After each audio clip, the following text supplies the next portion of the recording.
Hi, welcome to my channel, and today I'm going to be doing my March wrap up. Now I have to be honest and say March wasn't a good reading month for me. I've only read 4 books and it was taking me about a week to read a book, and I've no idea why.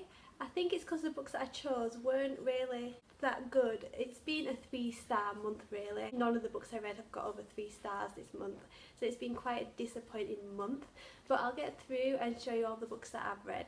So the first book I read was Flashfall by Jenny Moyer. This was in December's Fairy Loot box, and it's a sci-fi novel. This is kind of a dystopian novel. It's set far in the future after like radiations happen, stuff has happened with the sun, and people have to mine coal to be able to get into the special protected place, because every now and then there's what's called flashfall, and it's like radiation, people die, stuff like that. But in the end it turns out when they get to the amount that's meant to let them into a special place, nothing happens, and basically this girl starts a revolution. It's okay, it reminded me a lot of the Hunger Games. I wasn't too keen on it. I don't think I'll be reading the next book because I think this is going to be a trilogy, but I didn't really like it and I'm sorry. Then I decided to get through some of the thrillers I have because I want to get those out of the way before summer, because I think thrillers are more of a winter autumny kind of thing. Summer I prefer reading my fantasies. The first one was The Widow by Fiona Barton. This follows a woman, I forgot her name, Jean, and she was married to a guy who basically stole a child and murdered her. This follows Jean's perspective in the future, where she's picked up by a lady for an interview to tell her side of the story. Then it goes into the past and tells it from the police officer's kind of view and how he wants to catch her husband. And then there's also the interviewer's side of the story set in the future as well, and she's trying to get all the information out from Jean. It is quite a good novel. I like a good novel that follows the police officer's side of view, because I always like that and how they tend to find out who's done it. But it didn't leave me hooked. I would just go to it every now and then. It wasn't one where I wanted to know what happened, and it was quite a bit predictable.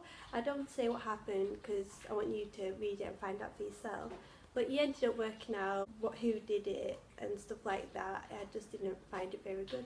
Next one I read was Fellside by Emma Carey. Now this caught my attention in Waterstones a while back because Emma Carey wrote Girl with All the Gifts, which is a book that I was really fond of. I really liked it, and also this is set in a prison in Yorkshire as well, so that's also what got my attention. This follows a woman called Jess who is a heroin addict, and she wakes up one day in hospital with severe burns all over her face. It turns out she basically set fire to her flat and kills a young boy who lives upstairs. And the book follows her in prison, and this boy kind of comes to her in the dream saying, "It's not you who killed me, someone else killed me." And it all follows on from there. What I didn't like about this was that there was so much going on and it didn't really seem to be connected, because there's these women in the prison and they're trying to get drugs in, and I don't see how that's really connected. Then it all just comes to a head at the end and basically everyone dies. I just didn't like it. Like I said, too many characters, you don't get their backstories, so you don't really feel attached to anyone. It just seemed to be a bit of a mess. I didn't like it at all. And then the last book I read this month was The Primrose Path by Rebecca Griffiths. Now my friend has read this and she said it was really good, so I decided to pick it up because I wasn't originally planning on reading it this month. But I picked it up and I just didn't like it. It's nothing like it says. It says someone's watching her and they know she's alone, but that doesn't happen. No one's really watching her. There's this one gentleman who keeps coming to when you think something's going to happen. You think he might abuse her or some way, but he doesn't. He's just giving her sheep and stuff like that.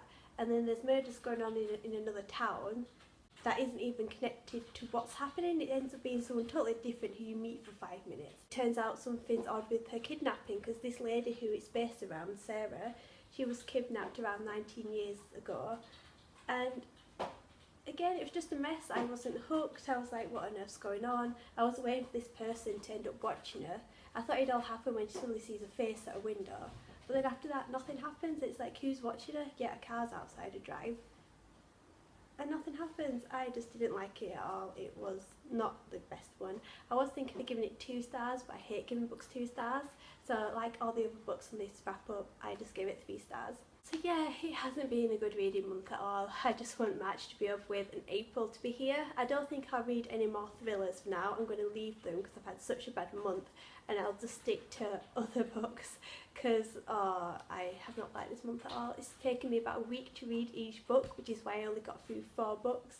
Flashfall was good, I was actually hooked on that, but the thrillers, it didn't have me as hooked as other thrillers were, so I'm going to leave them out next time.